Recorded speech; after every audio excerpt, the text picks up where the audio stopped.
Good afternoon and welcome to our show, The More You Know, on KBBG FM 88.1. I am your host, Tina Douglas, along with my co-host in the studio today, Doreen Mingo. This healthcare program is made possible through a grant from the Guernsey Foundation. Today our guest is Sarah Lango. Sarah is the mother of 5. She was sharing her heartfelt story about her son Dylan, who was born with a heart defect. So she's going to tell us her story about Dylan at the age of 1 when she learned that he had heart defect. Welcome to our show, Sarah. Thank you, and thanks for having me. Yes, welcome. Welcome. First of all, Sarah, share with us what you do right now. I am the Community Outreach Representative for Care Initiatives Hospice here in Cedar Falls, Waterloo. Wonderful. And where is that located at?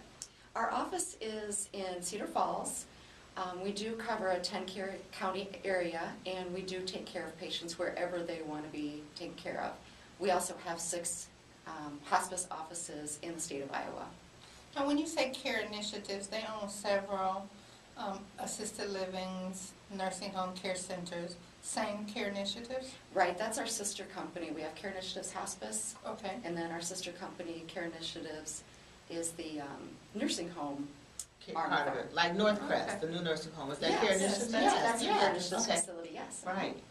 And it's beautiful. We're It pretty is. pleased with Northcrest because it brings a care center over here to our side of town where the bulk of the minority population lives in Waterloo. So we're very pleased with that. Oh, And it's close to the beautiful. college students, so they can just walk across the street to do their clinical or whatever it is. Yes, That I kind of great have for students Allen there College. now. Yeah, it has been great for Allen College and great for the neighborhood and great for us. It's a beautiful facility. Sarah, can you tell us a little bit about yourself and then a little bit about your family? Just give us some background before we learn your story. Oh, sure. Well, my husband Jim and I have 5 kids. We have the yours, mine, and ours story going. We've been married 9 years. It'll be 9 years in March. And he had 3 kids, and I had 1 child when we got married. Our kids are now 22, 20, 18, 14, and 7. Oh, nice blended Yeah, family. a little bit of an age range. We like to, That's have kids in all the schools. We like to have all the schools covered. So my husband is the CEO of the Blackhawk County YMCA, Oh, okay. and then, as I said, I work for Care Initiatives Hospice. Our kids keep us very busy. We have 1 in college at Hawkeye, and then 1 a senior at Cedar Falls High School. He's going to be a freshman at the University of Iowa next year. He's very excited about that. And then we have a 8th grader at Pete, and then our little Dylan is a 2nd grader at Orchard Hill Elementary. All the way from college to 2nd grade, girl. Yeah. We're busy, but it's really fun. Busy. We're both from big families, and so this is, I guess we're used to it, so Yeah, it's really fun. nice. It is. Well, Sarah, we're glad to have you here today because we've already covered, we've already had observance for, heart awareness, but that doesn't matter. This is KBBG. We have the flexibility to do that. But I thought that I was so compelled to hear your story. And we had Kathy Brandt on our show a couple of series ago, and then we also had Rhonda Riley, who is a heart survivor Right. also. But you never hear about heart disease in children. So that's why I wanted to have you on the show today, so that could be explained, because we always look for the adult issues, but this is coming different from you telling your story, through your child's eyes. So let's. Sure. Well, I had a very normal pregnancy with Dylan. Everything was fine. Delivery was normal. He was a very healthy, perfect 7-pound, 5-ounce, 21-inch baby. I mean, just perfect. The only thing, he was a little bit jaundiced, which a lot of babies are. Not a surprise at all. So everything was going well. He was eating well. He was sleeping well. Just everything. He was the picture of health. And so he was 4 weeks old. Again, we had no reason to suspect anything was wrong with him. At 4 weeks old, all of a sudden, I happened to be, luckily, holding him. He was a little bit fussy. All of a sudden, he made this awful sound, went limp, Mhm. His skin turned this awful color, and he was just gone. Mhm. I don't know, it was the scariest moment in my life. I don't even know how to describe it. It was just awful. I just knew Every mother's something. nightmare. Yes, Yes. yep. Every mother's nightmare. I just knew something was horribly wrong. I ran to the phone, dialed 911. The dispatcher, Brian Boson, was wonderful. And you still know him by first name Yes. basis? Yep. First and last, actually. Yeah. That's wonderful. We've gotten to kind of get to know each other pretty well, and he is just someone I'll never ever forget. We think about him all the time, and he's someone we hold very near and dear to our hearts. But yeah, I'll never forget. Some parts of that day are very clear, and some parts are just very fuzzy, but I'll never forget some of the things he said to me on the phone. He walked me through infant CPR. I had some basic CPR training, I think back in high school. So we don't need to go into how many years ago that was. Just the other It was day, a while just the other ago. day, Yeah, just the other day. So he very clearly, and he was empathetic, talked me through it. And I remember seeing Dylan kind of take a puff of breath, but I still really, it was just scary. I didn't know if I was doing it right. I just wanted the paramedics to get there as fast as possible. And I'll never forget hearing the sounds of sirens coming up our road, and I thought, that's the best sound I've ever heard in my life. Thank you, God. Yes, thank you, Lord, they're coming. The Cedar Falls Police Department were the first to arrive on the scene. Later I found out, I mean, everything that could have gone right that day went right.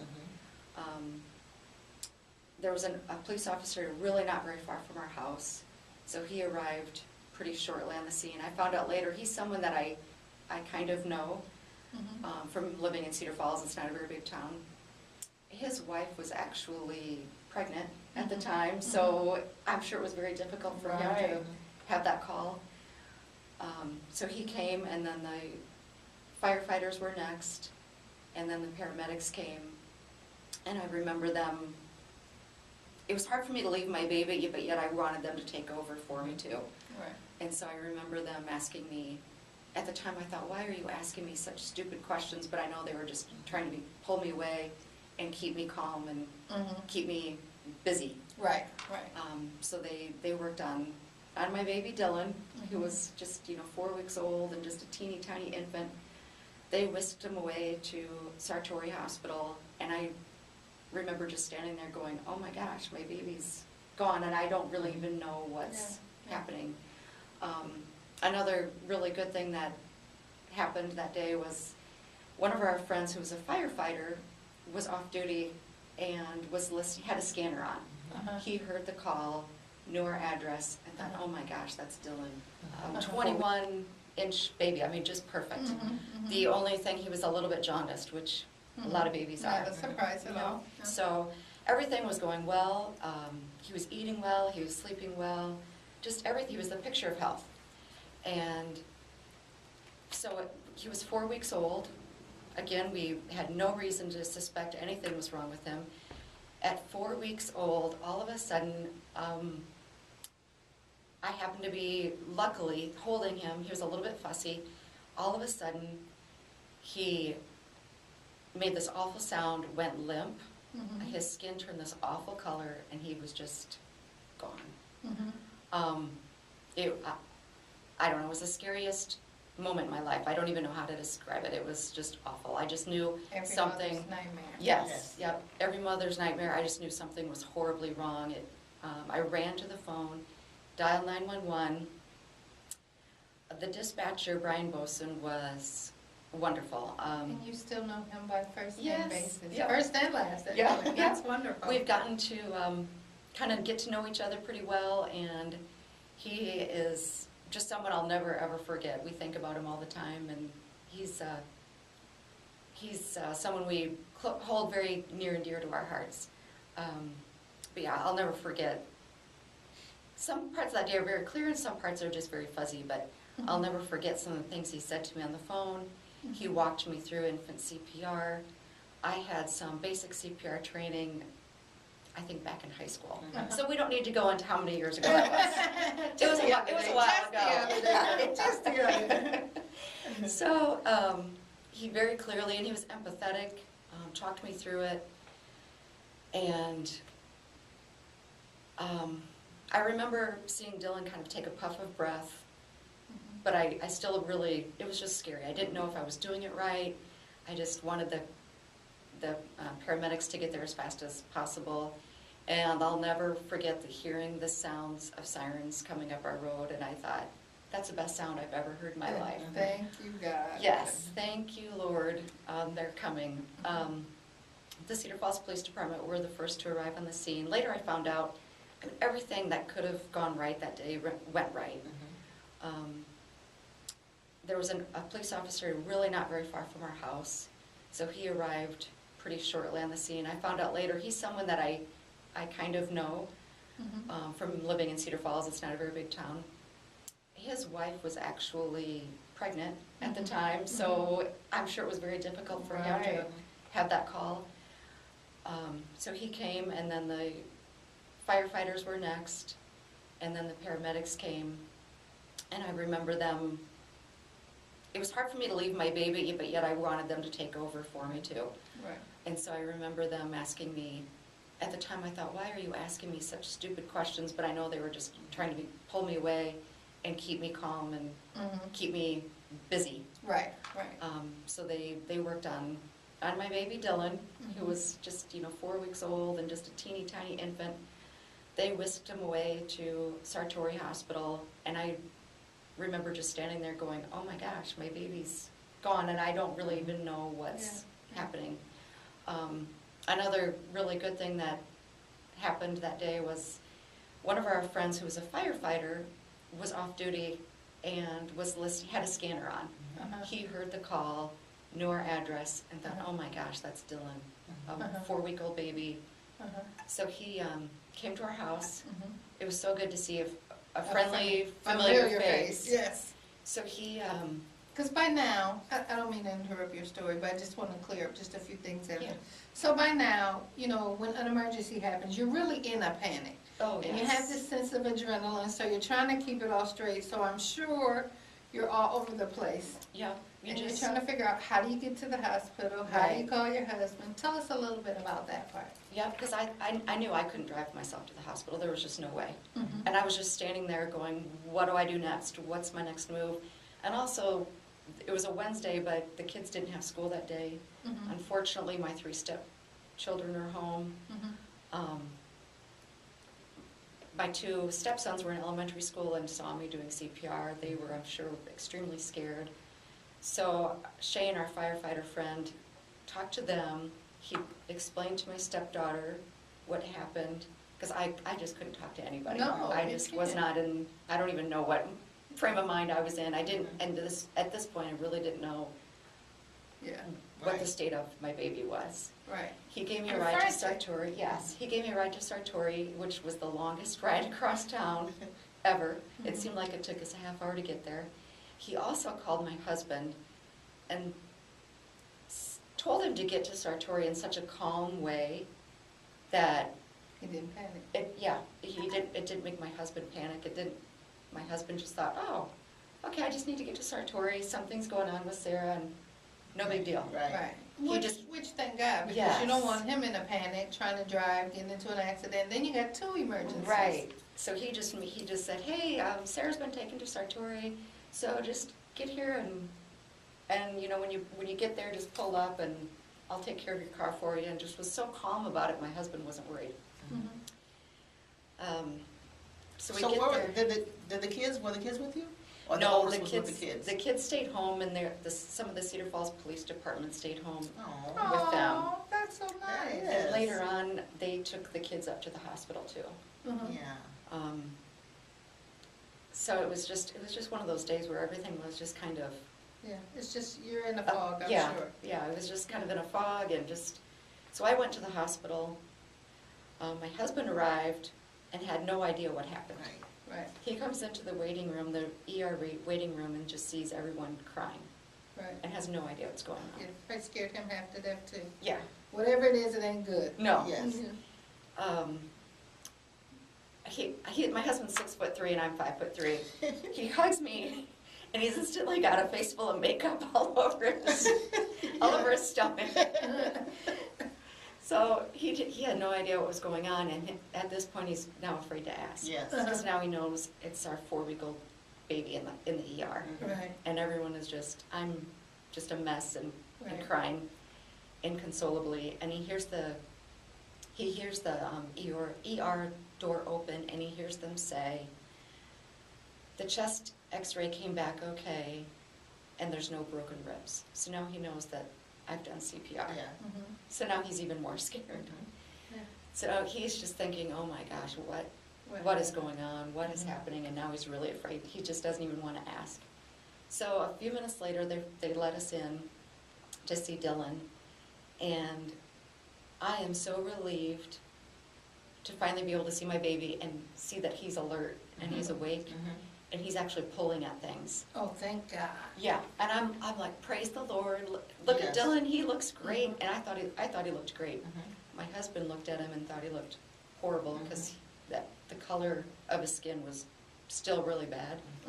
My husband thought, oh my gosh, he looks horrible. But he didn't say anything, luckily. But and he's looking at me like, How's she gonna take this? yeah, he's looking at me like, why are you so excited? He looks terrible. But he had no idea what had Right. happened. Right.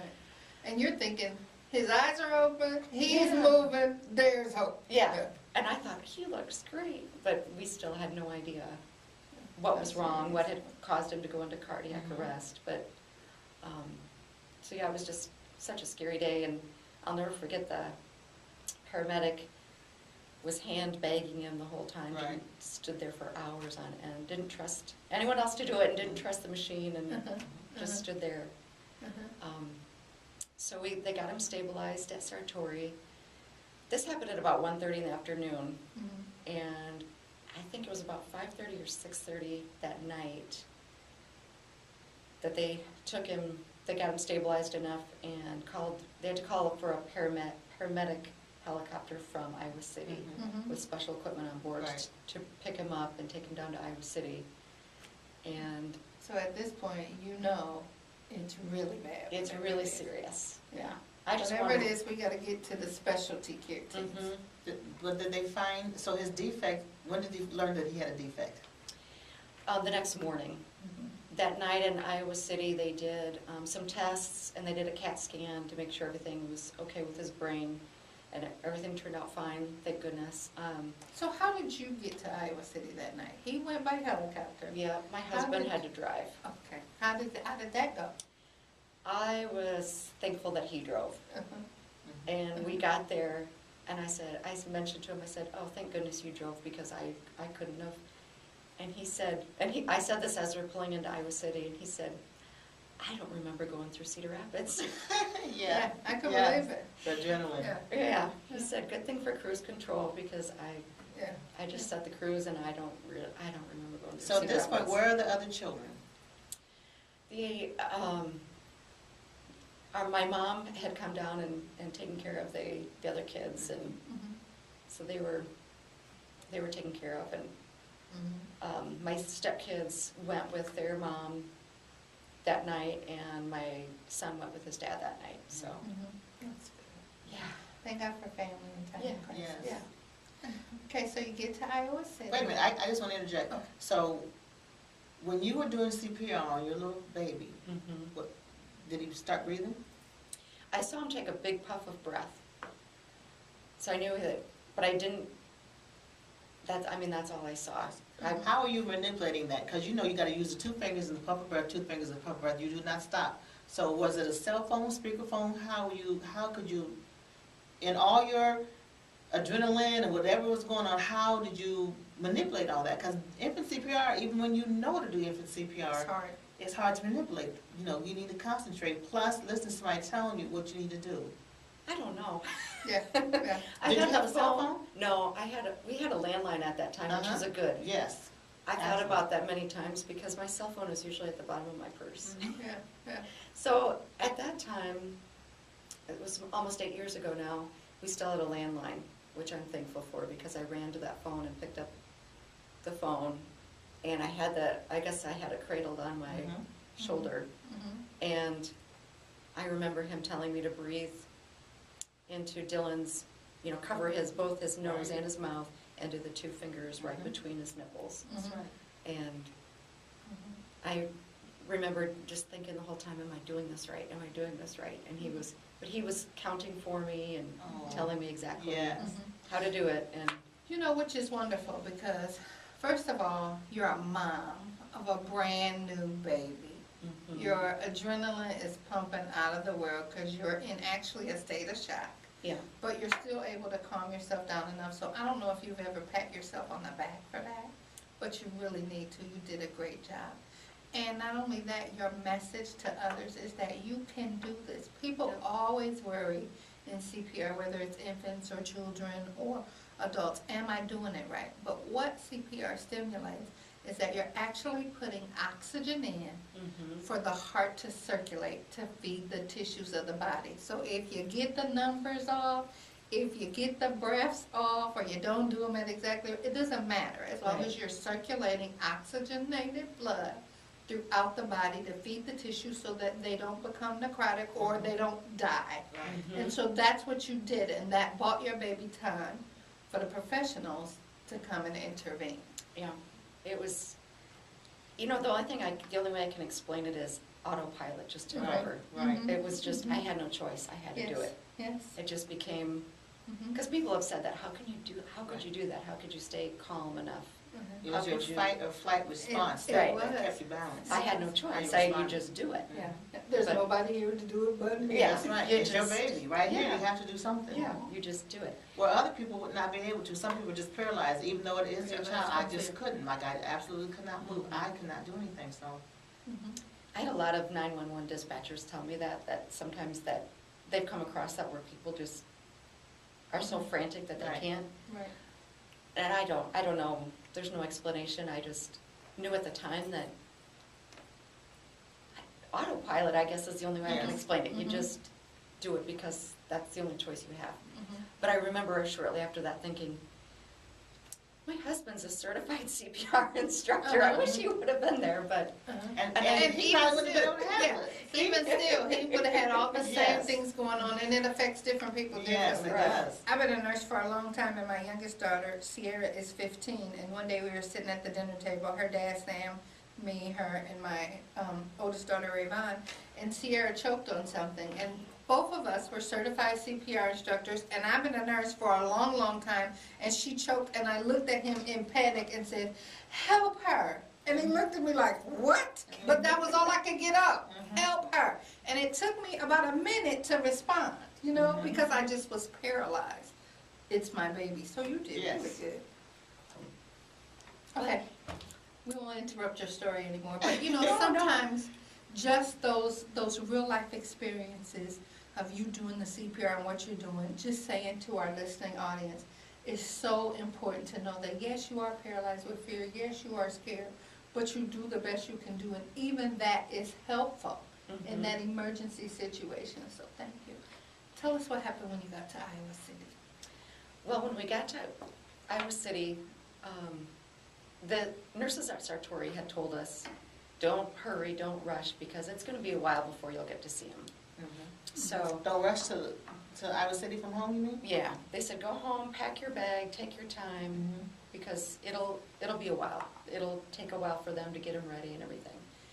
So, which was good advice, because it was probably midnight before we got to see him. And I remember the first time we got to see him, they were wheeling him in to do his CAT scan. And the nurses looked a little bit afraid because he had been sleeping for so long. And they were a little bit nervous about his CAT scan. And they came out smiling because he must have heard them say that, because he was wide awake. He woke up when they were doing the CAT scan and was looking at him and looking around and was wide awake and alert. And I was still nervous about the CAT scan because even though we had seen him at Sartori alert and pulling at things, so we were pretty confident that he was okay. But still, you always wonder, how long was he without oxygen? Yes. Is there any residual damage? Right. Yeah, it was still scary, but when the nurses came out, or the ladies who did his CAT scan, when they came out, they had this big smile on their face, and they couldn't say anything, because Mhm. they weren't, they Right, couldn't right. read the CAT Not scan. the physician, yeah. Yeah, but they just kind of, they smiled and winked at us, and they said, well, we can't say anything, but he was pretty alert when we were doing the CAT scan, Mhm. just because they knew we wouldn't really find out anything official till the Right. next day. Mhm. And the cardiologist on staff that night had a couple of suspicions of what it might be. They thought it was a coarctation of the aorta, which is a narrowing of the aorta. Mhm. They weren't sure about that, but he said the next day when the head cardiologist comes Mhm. comes in the morning, he'd be able to know for sure. They also asked about my family history of heart disease and heart things, and I do have my grandpa died of heart disease at age 56, and I have an uncle that died of heart disease at age 48. Mhm. So they were a little bit concerned about that, and they did an EKG on me too, just to rule out anything on my side of the family too. But the next day they did find out that yes, it was a coarctation of the aorta. Iowa City sees about 20 to 22 cases like that a year. A year. Wow. But- Remember now, we have to put in context that Iowa City, the University of Iowa Hospitals, is the specialty center for Iowa. So Mhm. all of the worst Goes there. go to Iowa City. Right. So they have thousands upon thousands of patients a year. So the condition that your son had was really rare for them to only see 22 Right. in 1 year. And his was even more rare. They usually see those cases right at birth. Usually a coarctation of the aorta is discovered in the first 24 to 48 hours after a baby is born. Mhm. Babies are born with a PDA valve, Mhm. and if I get this wrong, you can tell me since you're a nurse. They have a PDA valve that closes right upon birth. Mhm. And if there's a coarctation, that will show up when that PDA valve closes. For some reason, Dylan's PDA valve stayed open for 30 days, Mhm. and so it disguised the Yes. coarctation. Mhm. And so after 30 days, when Dylan's PDA valve closed, that's when the That's when you got the coarctation. problem. Yes. And it just So- happened to close while he was in your Thank arms. God. that he was in your Thank arms. goodness, yeah. Mhm. He definitely has, we definitely have an angel watching Mhm. over him, and Mhm. God was on our side, and everything clicked. Otherwise, did they explain to you what the symptoms would have been had it been picked up earlier? What would the symptoms have been had they known that he had it earlier? I'm not sure how they, How would that would have presented? Did they share that with you or tell you? I'm not sure when that happens, right when a baby is born, right at the hospital, how they tell. But I know a lot of, most babies, the coarctation is discovered right after they're born. They're discovered right when the baby's still in the hospital, Mhm. right after it's born, so. Yeah. Says that the heart has to work harder to generate a higher pressure to push the normal blood flow throughout the body because of the coarctation and the narrowing. And so you get basically congestive heart failure because it backs up. Right. Mhm. It's so good that you were, that was just a blessing, like you said. Yeah. The whole day, everything just happened Yeah, right, everything everything happened at the worked right time, perfect. that's, Because can you imagine, God just works in mysterious ways, Yes. not to put my Christians off on everybody. But for you to be holding him and notice automatically, had he been asleep, you'd have woke up, looked at him in the crib at night, assumed he was asleep. right. Mhm. Yep, it was, I can't even imagine. Mm-hmm. Because you think of all the times that you put your newborn down for a nap, or even put them Right. down in their little So you seat could put dinner in the oven, yeah. You You put a think, load of laundry in, or there Right. you go, you anything. think they're asleep, because Yeah. they sleep in all kind of weird positions anyway. Thank Yeah. God they don't get their neck don't get a crook in it like ours do. Right, They sleep all right. kinds of ways. Or if one of his siblings had been holding him up, how, Yeah, how would that have Horrible. affected them and him? Yes. yeah. So we're just so blessed that we have a good outcome, and that he's a very, very rambunctious, energetic 7-year-old running around today. And Before, I heard you say that your husband was a certified CPR instructor, but before your son got sick with this, say it one more time for me, coarctation of his aorta. Did you have any medical background or knowledge? Had you been in any situations, emergent situations like that before? No. No. But Not you to sure, give CPR to your baby, yeah, right? No, but you nothing like sure that. have learned a lot since then. Now listen, you got the lingo right, you got the knowledge, the details. I You know, did take really good. I am now certified in CPR. I did take a course, and I'm now certified. And my husband and I have talked to some of the local hospitals to try to, even though our situation is very rare, you know, at the hospitals there's all kinds of classes for breastfeeding and Lamaze and childbirth and child rearing, Mhm. and just to even for new mothers, even to make a video available for what to do if your baby chokes or stops breathing. Right. It would be nice to have Right. those. Right, and even if like, even other symptoms, like their lips get a little cyanotic or a little blue, or they don't seem as alert, or, you know, even just to know when to intervene, because I was 24 when I had my first child, but I didn't know nothing about babies. I didn't babysit, that wasn't me, I was too busy trying to move around, and so I wasn't babysitting. You know, my friends and my mom and dad kept my kid. I didn't know anything about this brand new baby. I moved home from the hospital giving birth to my mom's and dad's house for at least a couple months before I went back home to my own house, because I didn't know nothing about this baby and I needed some help. I was 31 when I had my first one. I left the hospital thinking, they're going to let me take it all by myself. That's exactly how I felt. That's exactly how I felt. I'm like, I'm not sure this is such a good idea. Yeah, it's But they did it, and we did pretty good. Yeah. Oh, we did pretty good. Bring us into a break. Yeah, I think right now we're gonna pause and take a break. We've certainly enjoyed hearing your story, and I really love the parts of it that are so beneficial for our listening audience to hear. How you actually were able to jump right in and perform CPR and follow the direction of the trained dispatcher who was able to walk you through that, and then how the paramedics and the police arrived to provide that emergent care at a time when your adrenaline's pumping, you're basically going into shock, and just to help you manage.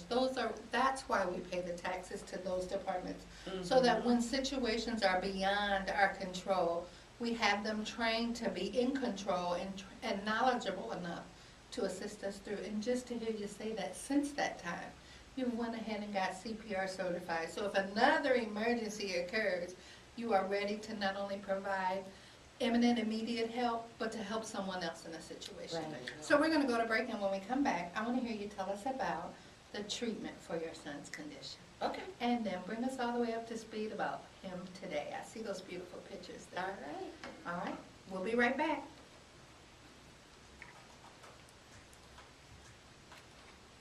Ah, such an interesting story. Really it is. Is there anything that you want to make sure and bring out in your story that maybe we're not giving you time to get to, or? See, that's a half hour already. That's what I used to say.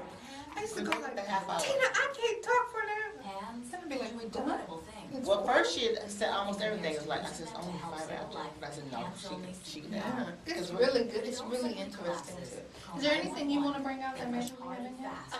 The only thing I was thinking of as I was talking is, Hands-only CPR is When we recommended by learned- the American when- Heart Association, and it's incredibly easy and effective. the only thing For more I learned information on when hands-only he was CPR given and to the, make your own hand symphony track, visit handsonlycpr.org when he was today. given The the power to life help saving save a in the life morning, is in your were there any hands. other A message dispatchers from the that American Heart Association and the Ad counties, Council. other than Blackhawk County, can't give CPR instructions on the phone? Okay, we're back now. This is the More You Know show on KBBG. I am your co-host, Doreen Mingo. I don't even know my own name. And I have my co-host, Tina, here with me. And our guest today is Sarah Lango.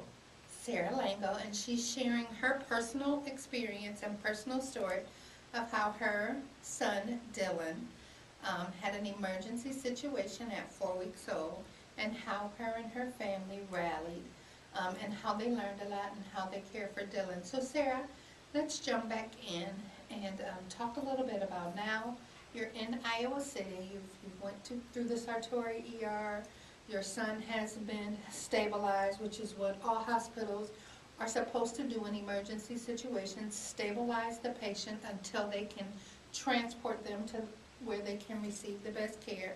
Your son was helicopter lifted. We know whenever the helicopter comes, it's really serious business. Helicopter lifted to the University of Iowa Hospitals and Clinics, which is our specialty care center for the state of Iowa. All of the worst cases go to the University of Iowa because of the trained professionals that we have there. Now, when I say that, that does not mean that the physicians in your hometown or in my hometown of Waterloo are not the best surgeons and the best doctors in the whole wide world. They are. But we have specialty care centers because they specialize in more things and they see more cases of things. Whenever you do something over and over and over again every day, you're going to get real good at it. So that's why. So jump in and tell us a little bit. You arrived there that night. The next morning they told you it was actually a coarctation of his aorta. Tell us from there. So we found that out. That was a Wednesday that it happened. Thursday morning, they discovered that it was indeed a coarctation. They scheduled the surgery for Friday, and the surgeon... Did they tell you what surgery would entail? Yes. Okay, tell us Yes. a little bit about what Yes. surgery for a coarctation, which is actually a narrowing of the aorta that leads from the heart to supply the tissues of the body. So tell us what that entails. I'll never forget, the surgeon came in, and he just very confidently told us, oh, it's no big deal. We go in through the side, between the ribs, move the lung out of the way, make an incision on either side of the bad tissue of the aorta, and clamp it off. And then, but from that time, I've got 45 minutes, but it usually only takes me 20. I sew it back together and finish up. And I'm thinking, that's it? It sounds a little bit extraordinary to me. Yeah, move along. Especially, not to mention Move the the fact tissue, that going this in is and a out. 4-week-old infant. Right. So Yes. he's like just about the size of your arm. Yes. You know, so you're working in really confined spaces here, Doc. Yes. I'm thinking the aorta, I'm guessing it was probably the size of a straw. And a baby? Yeah. Mm. And he just makes it sound like no big deal, just go in between the Routine ribs, procedure. Yes. move the lung out of the way. And the surgeon was he was great. And I'll never forget, he came in afterwards, after doing this very delicate surgery on our baby, who, this happened on a Wednesday, now it was a Friday, he had lost some weight. He was now down to like 6 pounds, so he was just teeny, teeny, tiny. The surgeon came in and told us everything went well, the surgery went great, and then he looked at me very seriously and he said, "Are you the mom?" I said, "Yeah," and he must have just heard the story, maybe during surgery, of how come this baby is now just a month old? I usually do I usually do surgeries like this on newborns. Why am I doing this on a month old? So let's go back because we talked about how it was such an intricate surgery Yeah. on a 4-week-old baby. Well, for him it probably was easy because now this baby is a whole month. It's not Yeah. that vessel was probably way bigger than he's used to. Yeah. So he says, "Are you the mom?" He's kind of joking around about, oh, the surgery went well, everything's great. Someone else is closing up for me. I've got another surgery, and it's no big deal. And then all of a sudden, he looks real serious. "Are you the mom?" And I said, "Yeah." "You are," and he shook my hand, "you are amazing." Because he found out that I had done CPR, Isn't and that sweet? the baby, he found out that Dylan was life-flighted and everything, and I was just kind of flabbergasted. Coated in your arms is what Yeah. happened. Yeah.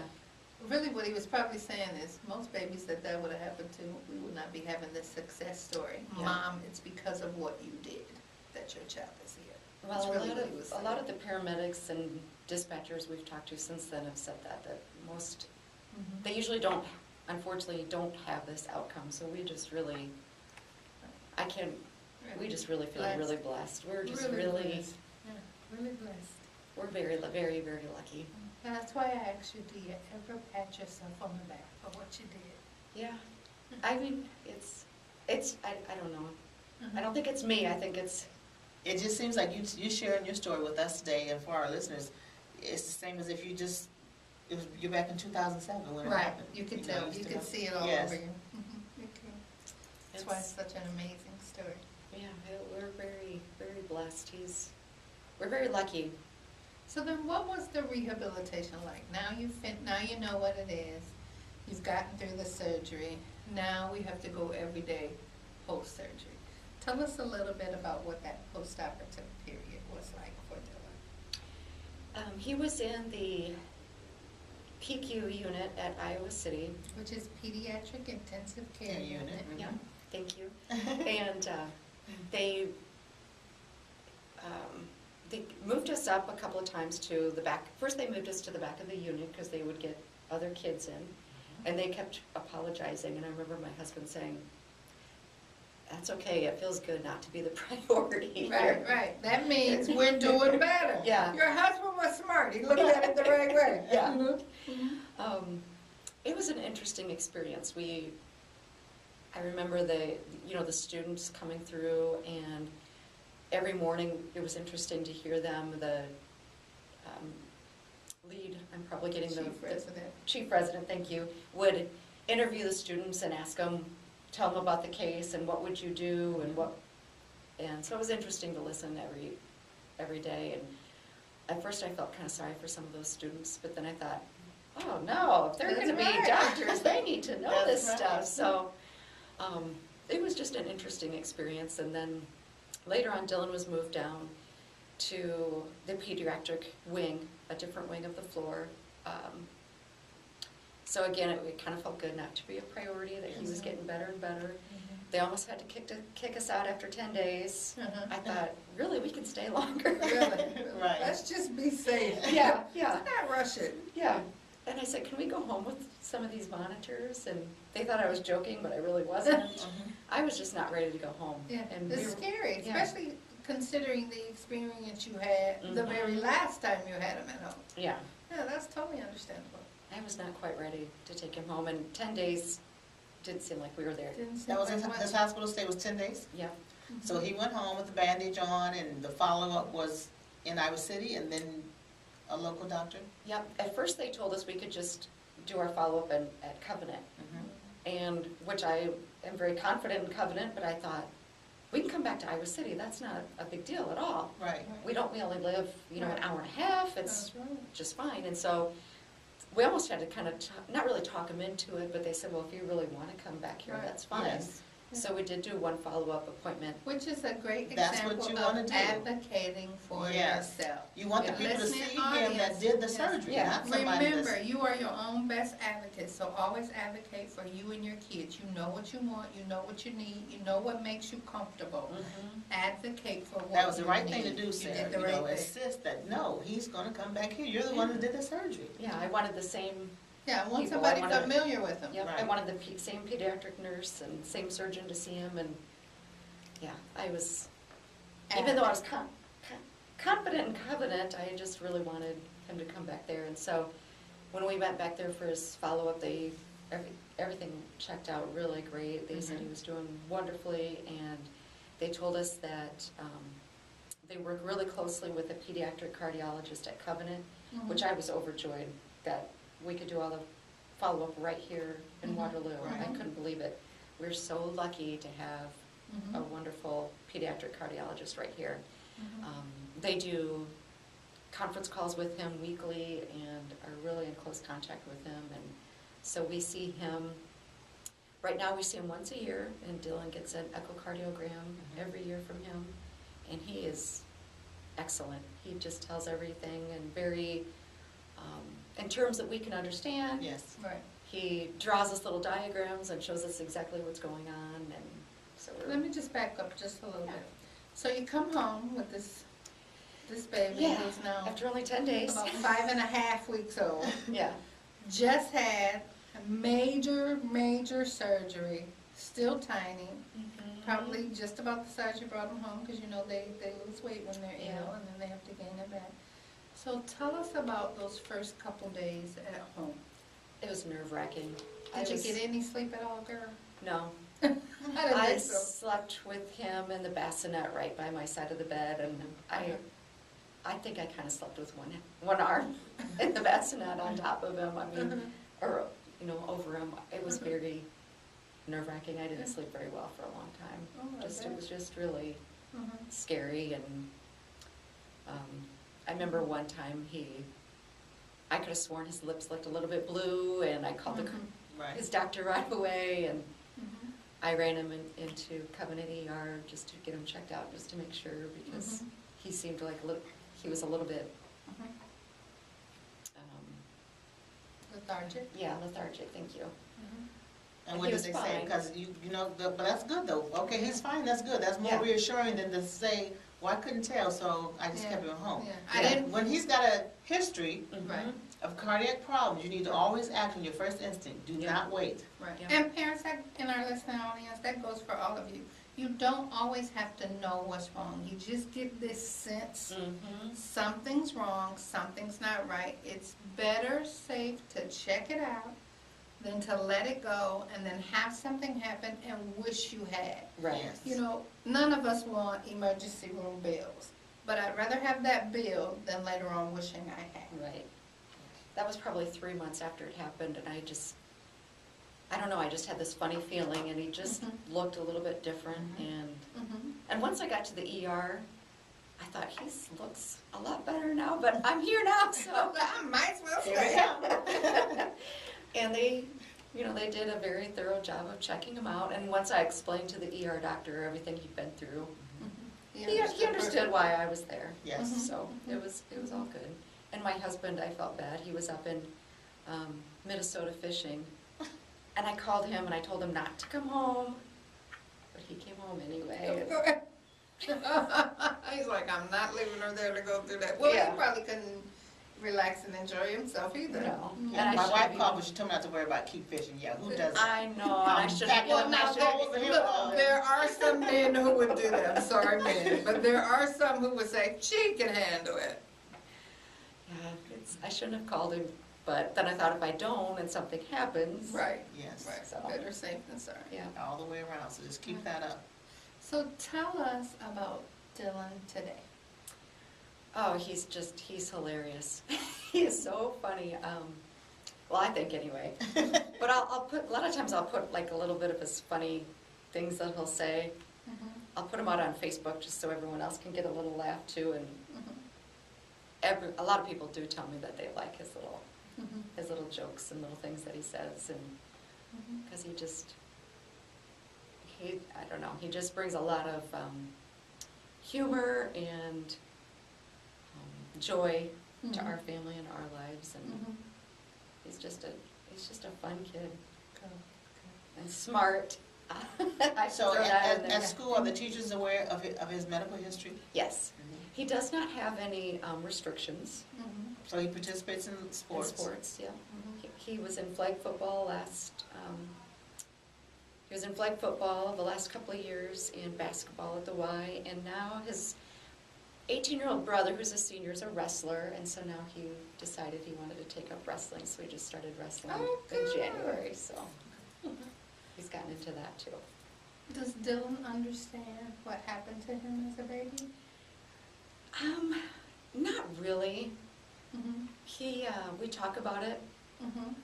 and sometimes he usually doesn't want to talk about it. Mm-hmm. And I'll show him pictures, and they'll say, "Oh, gross! I don't want to see that," because he doesn't look very But healthy. he's in the second hospital. grade though. You Yeah, know, he's so everything's gross to second graders. Yeah, yeah, yeah, Everything that ain't a glass. Right.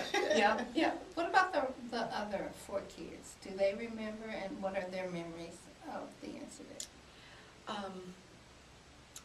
My next oldest was only in kindergarten at the time. Okay, so they So were he- very small. Yeah, he doesn't really remember too much, and he was not home at the time, thank goodness. Mhm. The other kids remember quite well, and it was pretty scary for them. But I think it's also maybe brought us closer and brought brought us maybe closer together as a family, and Cause they know you ain't no joke. Okay, something happens, mom got it. You know that. They know. I hope she's there. Whatever She's gonna do some CPR. Right. That's right. She's gonna make sure we get our medical attention.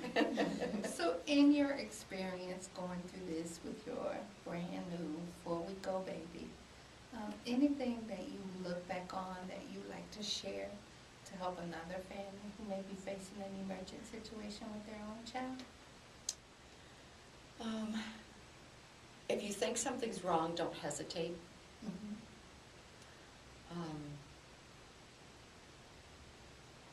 I know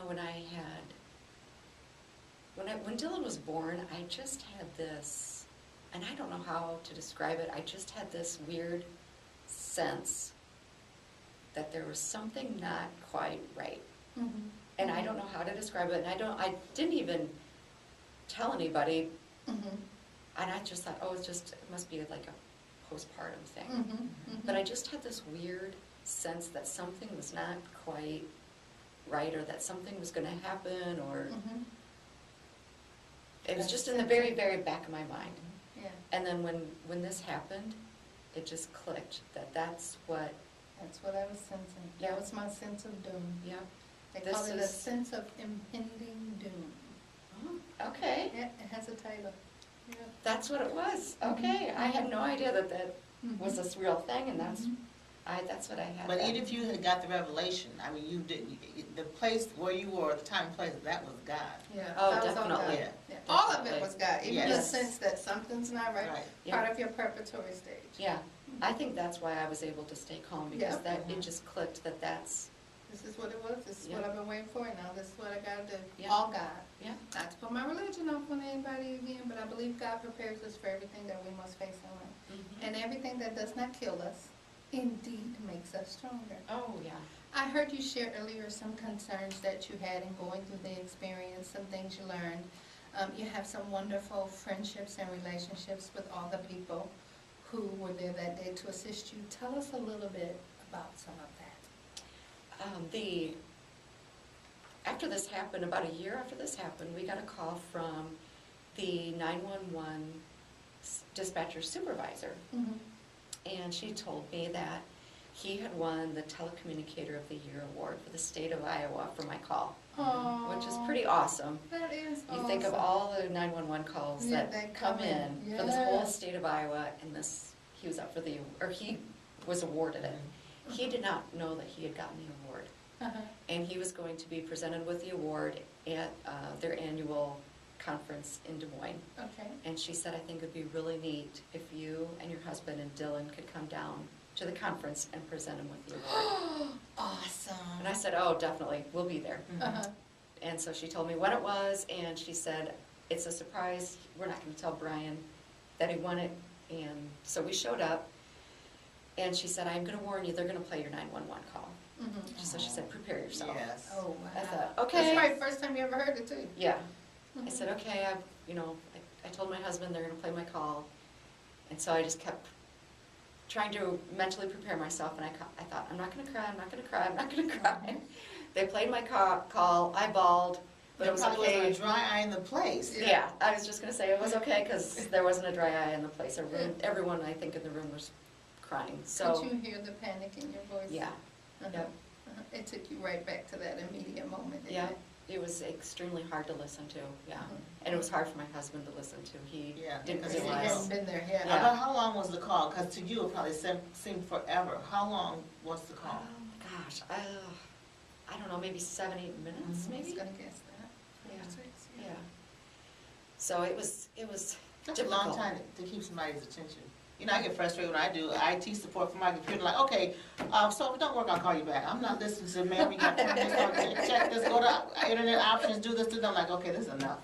So Yeah. imagine having someone tell you these things to do while you're on the phone, sort of multitasking while you're keeping CPR going, because you cannot stop that. Yeah. And it probably was the And best. still being calm, Right. but that was the person to be on the phone with. Yeah. Brian was the He one. was awesome. He was just It so was calm. probably the best thing for you, because without him, you'd have been in a greater panic situation. Not only was he walking you through what you need to do, part of his job, I'm sure, was keeping you Yes. calm. He was very calming and very empathizing. He kept saying, I know this is terrible, I know this is awful. And kind of interjecting those kind of things. You're doing a great job, I know this is really hard. Mhm, You know, mhm. so just really, What was he doing while the call was playing? He did the counting for you? Brian? yeah. And 1 and 2 and 3 and 4 and 5? And then Well, Bree, yes, yeah, he yes. was just walking me through exactly Yes. step by step, just everything I needed to do. So at the That's ceremony, excellent. what was he doing when the call played? Because he probably never heard it either. He was, I don't know where he was sitting in another part of the room. Uh-huh.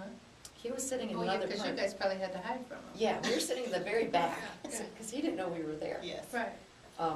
So then we went up to the, and then then they awarded the plaque to him, and he went up. And then they said, now, this was about a year ago, right? And Brian said, yeah. So that baby would be about a year old. And he said, yeah, I guess he would be. And then they said, would you like to meet him? And he said, yeah. And so then they called us up on stage. So it was just a really, Oh, I bet everybody. and then, really so then cried. everyone, then we started crying even harder, and then the whole room started crying, and so it was a very touching, Oh, really neat aw. moment. Mhm.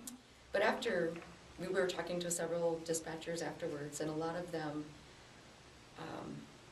told me that they've had calls like that not only did not go so well, but they've also had calls where they were not allowed in other counties to give CPR instructions over the Mhm. phone. Mhm. And But Blackhawk County does. Blackhawk allow. County does, thank goodness. Yes. I just can't imagine Yeah, what you would have what I done. would have done if I didn't have someone right there telling me step by step what to do. Did they give you a rationale or a reason why they're not allowed? Is it for are they afraid of liability or? I don't know if it's liability. I know that Blackhawk County has to go through a special training Right. to do that, so I don't know if it's liability if they don't have that training, if people Right. can come back on them. I'm not sure of all the rationale, but Right. I just feel very fortunate that I live in Right. Blackhawk And County. something we probably need to change so that other Mhm. moms or dads who are in your similar situation can have that person there who can tell them what to do until the trained medical professionals arrive. Right. My husband and I have talked to a couple of state legislatures, and we're Mhm. trying to get something changed. I know that. Wonderful. With You've the- become a real advocate. Yes, that's in the works. Just what we need. Yes. Well, we're glad that you were on our show today. We've got a few minutes to wrap up, and I'm just going to, in closing, say that Dylan's poster is being featured, and it is moves around. There's 4 more presenters with the poster because of his heart defect. Normally, you know, when we attend the annual Go Red for Women event that's always held in November, we have a tendency to think that it's just adults. Well, Right. Dylan is one of the, on a poster, and so is another, I think a little girl's on the poster, and you usually don't see any information about children, so that's why we had you here today, Sarah, to have another, just bring another aspect to it, because we always think when we talk about disease and issues and stuff, that it's always adults. Even though we have presented a lot of information for adults, but this is just, Kids. this is just about kids, and you usually don't hear anything about that. So now his poster's been moved around, you know, the greatest in the valley, and I believe it's at Dr. Sundren's office. I know I saw your mom Um, there. I'll look for Dylan. I don't know where Dylan is, because, yes, her poster was up front, but I don't know where, but he's gonna be somewhere throughout the community. Okay. So we'll Watch look for Dylan. him. And while we're on the subject about talking again, touching on heart awareness as it pertains to children, I want you to just keep in mind that this Friday, February 7th, is National Wear Red Day. So make sure you have on red in honor, you know, of that event, that national event. And also, let's see, anything else? So it's just Wear Red Day, and then, of course, thinking ahead, and I know these spaces fill up early. The event has already been scheduled for the Women in Red, Go Red for Women. That's going to be Friday, November 7th, 2014. So that date has already been locked in. So sometimes the tickets sell really fast. I know the tickets after Labor Day is like, it's almost a done deal. You know, you got to get your ticket.